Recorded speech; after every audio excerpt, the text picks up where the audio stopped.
Checking. All right. Okay, everybody, let's talk Hangtown. Now, I don't really have a specific order or method to how I want to discuss Hangtown, but I figured I'd go over results and we'll just go from there.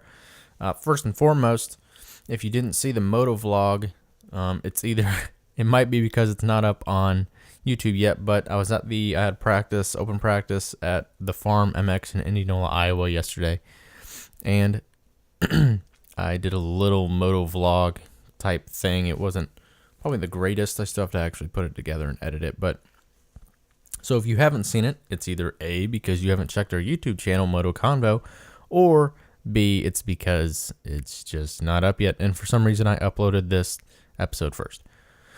But let's talk Hangtown. So let's just go over results initially. So Hangtown 2018, for 1, 2, and 3, it was Zach Osborne, Jeremy Martin, and Aaron Plessinger. Followed by, we'll just go through the top 10. Sure, why not? Then we get more people in than just the top 3. So we got Osborne, Jeremy Martin, Plessinger, Alex Martin, the brothers from Minnesota, Justin Cooper, Chase Sexton, Jordan Smith, Joey Savacci, RJ Hampshire, and Garrett Marchbanks. Hey, I've seen YouTube videos, I'm pretty sure, of Garrett. Is it the same? I don't know. It might be the same guy. But first and foremost, Zach Osborne. I feel like he's probably the favorite to win the championship, and he's the favorite, in my opinion, to win the championship. I did watch Glenn Helen, but that's for another episode of the podcast to kind of break him up. My goal is to record Hangtown right now and then do Glenn Helen hopefully right afterwards. So I personally like Zach Osborne. I think that he is the favorite to win the championship for sure. He went 1-1 at Hangtown. And I'm also impressed. I like watching the Martin brothers and Aaron Plessinger. When I first heard of Plessinger, I didn't really know what I thought, to be honest. And then the more I watch him ride, my nose is driving me crazy. But the more I saw Plessinger ride, the more I was like, I kind of like him. And I don't think there's anyone in the 250 class that I don't really like. One guy that I thought maybe I expected to be better or to place better was Savacci. I really started to like Savacci towards the end of the SX season. Not any particular reason why, but I just like watching him ride. I thought he seemed all right. Forkner finished 12th, and I mentioned him because he's on the same team as Savacci, and I expected Forkner to be up there also. But he had a 4:39 finish, so I honestly can't remember what happened to Forkner, but obviously he must have had a DNF or something big came up. But either way, overall thoughts on the 250 from Hangtown. I thought it was pretty good. I don't follow the 250s as closely as I used to, but with this podcast, I wanted to be more in tune with it. Plus, I was like, 250s are the future of 450s, and typically, by the time guys get to the 450 class, I've heard of them because, I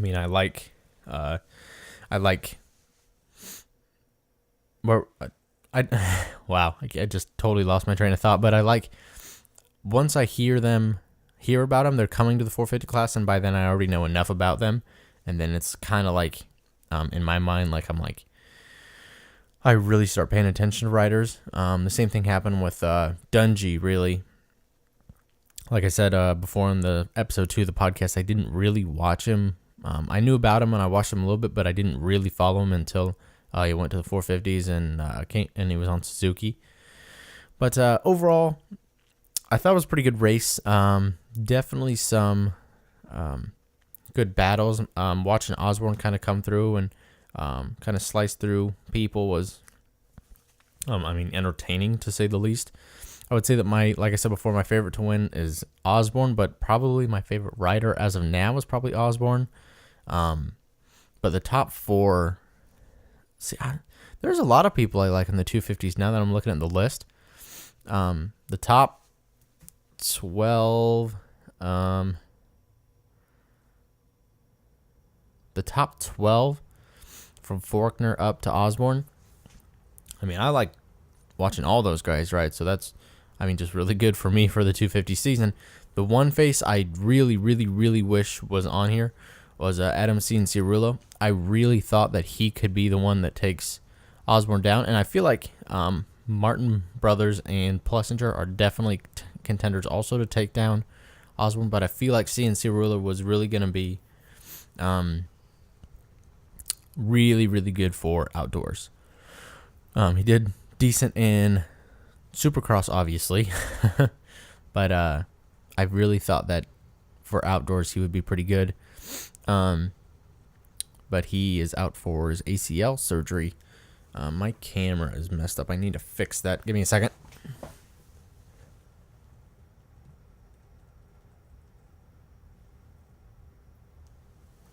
All right, there we go. I had to adjust the YouTube camera, but it is completely tilted now. Not completely. It's a little tilted. So I think that should do it for about 250s in Hangtown. Like, I didn't really know what all I wanted to cover as far as these go, but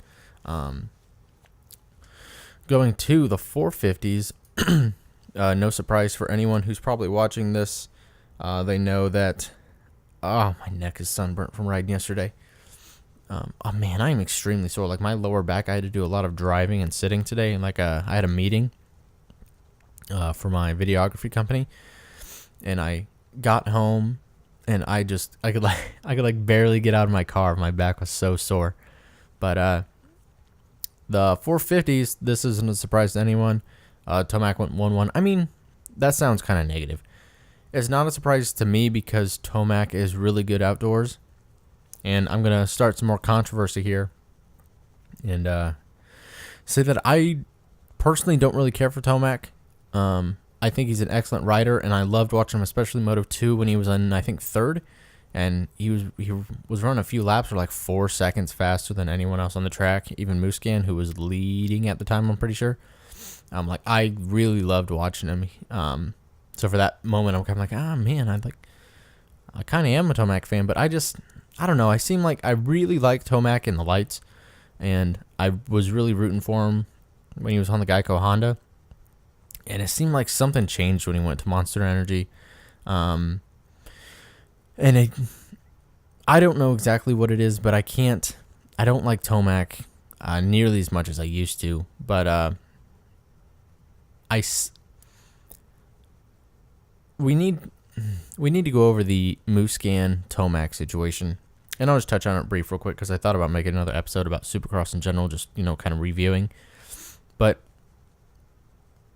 when in 2017 in Vegas, when Tomac took like 3 shots at Dungey, I was going for Dungey for that title, so I was already unhappy as a fan of racing. So I was kind of like, forget Tomac, just Dungey won, and we'll go on from here. So Dungey won the title and retired. Fast forward almost a year, and that when Marvin went in on Tomac, 2 things. I think Tomac was going down further into the flat of the corner, but also I do also believe that Marvin ran him pretty hard. So to say that was a clean move by any chance, I would not agree with. But at the same time, I think it was a part of lines coming together, but also Marvin definitely drove it in there. So I'm not saying that Marvin is without blame by any means. My problem with Tomac came in when he was, completely pissed off and railing on Marvin in the post-race conference. The post-race press conference. I forgot the word press. I couldn't come up with it in my mind. And he was just railing on Musquin, and Musquin mentioned it. And that's the reason I actually went back and watched, again, 17 Vegas. was I just thought Tomac kind of came off as a hypocrite for and he even took out Cooper Webb earlier in the year, and he didn't really seem to care too much about taking people out or running it in deep then. And I mean, Rubin's racing, I understand that, especially when you're at these guys' level. I mean, there's a lot of pressure on the line. There's a lot of money and recognition and sponsors and your own reputation, and this is the top level. This is top level motocross racing, supercross racing. So, I mean, I can only understand so much. Just as a fan and viewer, I feel like Tomac was a little hypocritical, and it kind of rubbed me the wrong way just because, especially looking back at Vegas 17 and with Cooper Webb, and he was shocked that someone came in hard on him. I didn't personally agree with it. But, I mean, maybe we won't have to do an episode now because that was pretty much most of my thoughts. But Hangtown 450, the lineup went Tomac, Musquin, Barcia for the top 3. And going down to the top 10, it went Tomac, Musquin, Barcia, Anderson, Blake Baggett, Weston Pike, Bloss, Craig Nicoletti, and Bradley Taft got 10th. Notable mention in 11th was Ken Roczen because Kenny ran a 6:16 for his motos finishes, and Roczen is who I was going for this year for the title just because I like Kenny. He's my favorite rider out there probably right now, and like in Hangtown, before the race there was I think it was Transworld or Racer X or someone posted on YouTube a video with Kenny. Pretty sure it was Transworld, but just talking about how he wasn't even really planning to go for the title. He wasn't trained up enough because of his injury with his arm. But still, I was really hoping that Roczen would take this title. But, I mean, reality is, it is what it is. So, second line would probably be Musquin. I was never a huge Musquin fan, but I do like him also. And I've really, really grown as a Jason Anderson fan. I didn't really like Anderson initially because his attitude kind of reminded me of Jason Lawrence, which is one of my least favorite motocross racers to ever exist. Just because, some of the antics and the attitude I didn't really care for. But, I mean, that's him, so that's fine. This is all personal opinion as far as who I like and who I don't. But I was really, I'm hoping that Anderson can really make a charge from, they just finished Colorado. So I'm hoping that he can really make a charge towards the title. But I'm honestly think that, and everyone I've talked to believes that Tomac's going to win it. Maybe we'll be wrong. God forbid he got hurt or something like that. I'd never hope that on Tomac, even though I'm not as huge as fan. I'm not saying anything like that. Just, it'd be awesome to see a good battle for the championship. The 450 Moto 1 really had some good action, I thought, especially just having, I think it was Moto. I'm struggling to remember right now, but I know that there was definitely some good battling in the 450s for Moto 1. And Moto 2, like I said, watching Tomac come up through was really impressive. I enjoyed watching that. There's no one I don't really like for the 450s either. Barcia, Baggett, Pike, I all like. Benny, I haven't known a whole lot of, and Christian Craig I've seen before. And then Phil Nicoletti and Bradley Taft is somewhat new to my radar. But that is simply because I haven't paid as much attention into racing, past a certain number of people. But I think that it'll be a pretty good season. I feel like I'm going to do an episode over individual tracks. Not necessarily individual tracks, but maybe like I did my favorite rider for episode 2. Maybe I'll do like my favorite track, which they ironically don't go to anymore, but we'll narrow down a favorite for this season. I wanted to try and keep this short. We're going on 15 minutes, so I think we're going to cut it off there. But overall, Hangtown I thought was pretty good. Hangtown isn't one of my favorite tracks personally to watch. I did like the new section they added with the uphill rollers whoop section. That was one of the coolest things I've seen in AMA motocross. I've always been a big fan of whoops. And I thought that it was really a good...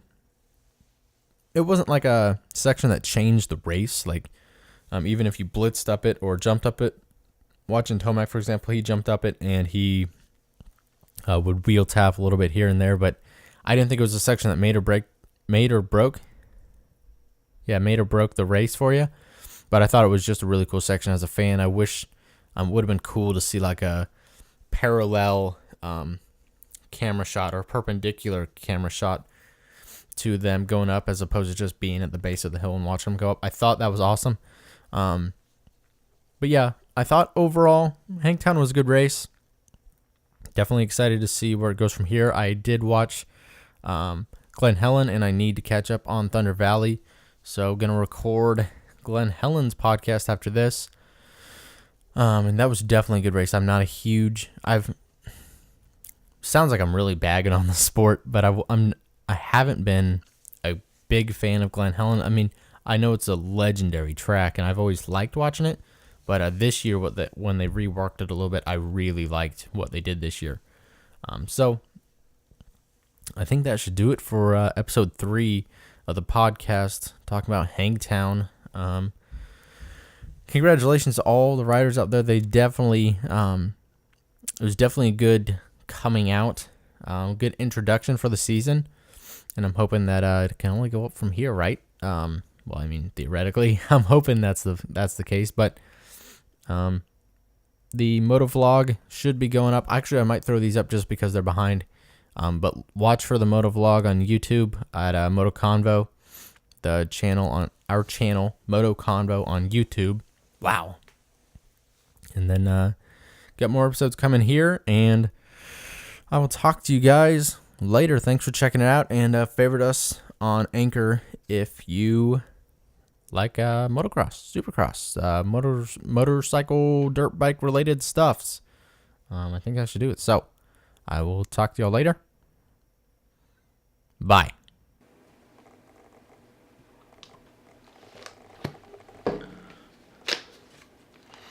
That went on longer than I thought it would.